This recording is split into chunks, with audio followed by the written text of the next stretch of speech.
मैं तो gas paper बना रहा हूँ यहाँ पर। और रात के बजे हैं 12:10। लेकिन मुझे लगा कि तुम्हें एक बात याद दिला देता हूँ आज।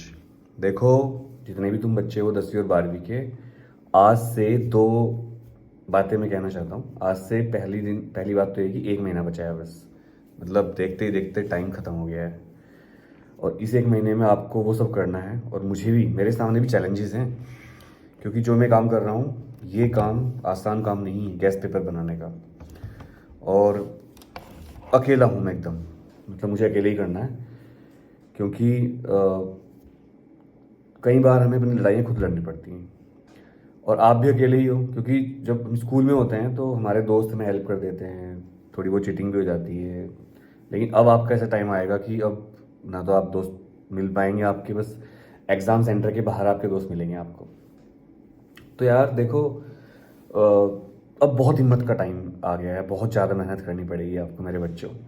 कई बार आपको अकेलापन फील होगा, कई बार आपको रोने का मन करेगा, कई बार आपको लगेगा आप दुनिया में एकदम अकेले पड़ गए हो। कई बार आप दोस्त को फ़ोन करोगे, फ़ोन नहीं उठाएगा। जिस दोस्त से आपको उम्मीद होगी कि ये मेरे एग्ज़ाम में हेल्प करेगा, वो खुद की हेल्प नहीं कर पाएगा। मैं आपको डरा नहीं रहा हूँ, क्योंकि एग्ज़ाम में क्या होता है कि अगर दूसरे स्कूल में आप जाते हो पेपर देने, तो उस स्कूल के बच्चे तो आपको जानते नहीं हैं। वहाँ का स्टाफ अलग होता है, आपके टीचर बाहर होते हैं स्कूल के, उनकी ड्यूटी नहीं लगती जनरली।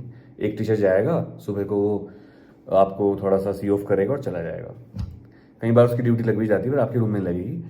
और कई स्कूल तो टीचर को भेजते ही नहीं है, अपने बच्चे खुद ही जाते हैं सेंटर पर। ऐसे भी स्कूल होते हैं, जबकि ये गलत बात है। स्कूलों को बच्चों को भेजना चाहिए, टीचरों को बच्चों के साथ एक दो टीचर भेज देनी चाहिए, एक सब्जेक्ट टीचर और एक क्लास टीचर। लेकिन सारे स्कूल इतना सेंसिटिव नहीं होते हैं बच्चों के लिए, तो आपके लिए थोड़ी सी लड़ाई कठिन है। अब 1 महीना बचा है, और इस 1 महीने में ही आपको सब कुछ करना है।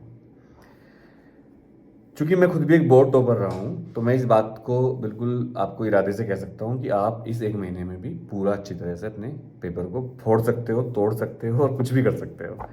सीबीएसई की जो डिजाइनिंग होती है पेपर की, वो इतनी होती है कि 1 महीना पढ़ के, 20 दिन पढ़ के आप आराम से कर सकते हो।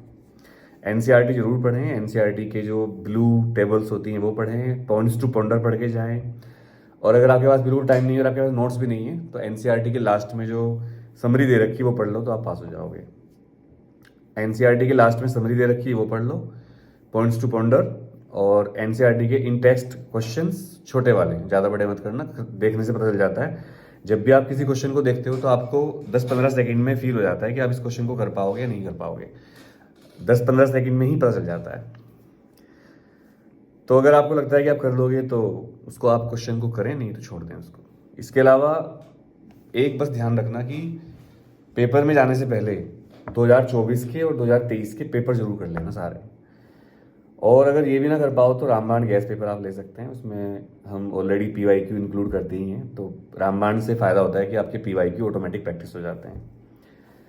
रामबाण गैस पेपर के साथ साथ फिजिक्स में आप मेरे बोर्ड को 4 बैच में आ सकते हैं।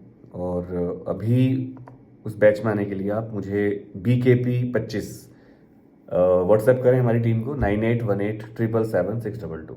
तो वहाँ पर आपको पता चल जाएगा। नया BKP बैच कब से शुरू होगा? 1 तारीख से शुरू होगा, 1 फरवरी से, और 20 फरवरी तक। उसकी फ़ीस 1000 रुपीज़ होगी बस। वो भी आप ले सकते हैं, अभी आएंगे तो और अच्छा रहेगा। तो बस यही कहना था। Wish you all the best. Gas paper के लिए अगर आपको रामबाण गैस पेपर लेने हैं तो रामबाण बुक व्हाट्सएप करना इसी नंबर पर, 9818777622। वाइवा अगर आपकी नहीं हुई अब तक, मतलब प्रैक्टिकल नहीं हुए हैं, तो physics chemistry maths, sorry physics chemistry biology computer science और इनकी वाइवा के गैस पेपर भी अवेलेबल है, बायोलॉजी। तो भाई अच्छी तरह ध्यान रखना अपना, मेरा आशीर्वाद तो हमेशा आपके साथ है, और पूरी जान लगा देना। Wish you all the best.